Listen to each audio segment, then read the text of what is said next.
Hi, today is May 12th, 2025, and here are my poems for the day. The first one is poem number 732 for the year, The Stoic Oak.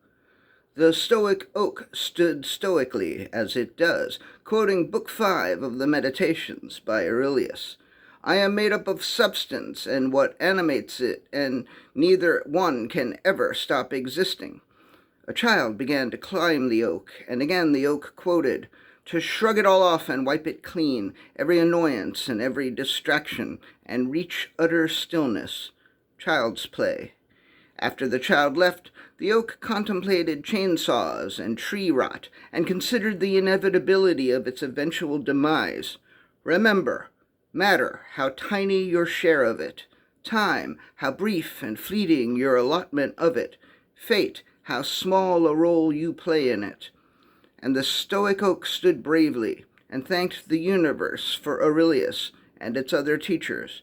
Poem number 733, The Pining Pine.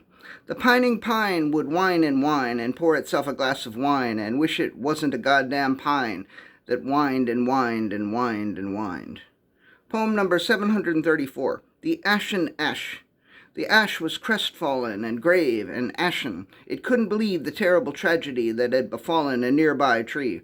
The ash was shocked and frightened and wondered whether its days were numbered. The ash wished it could be stoic like the oak, a tree that always seemed comfortable with its fate, ready to meet injury or loss or death.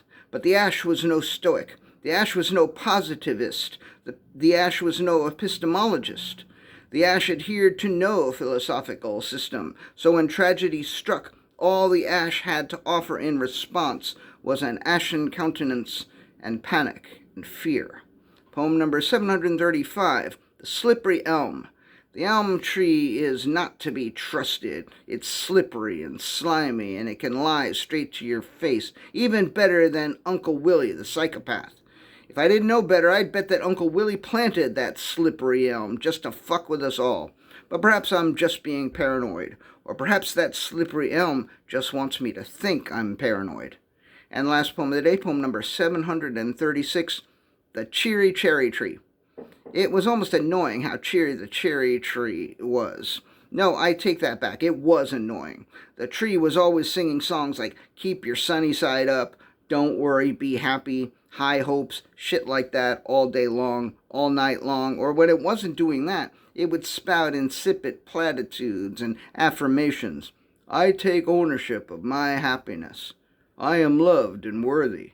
I am capable of achieving my goals. Like, what goals does a fucking cherry tree have anyway? Look, I've got no problem with a tree being happy. I'm happy when the trees are happy. But does this fucking tree have to be such a fucking moron about it? All right. That's it. Thank you. I appreciate you.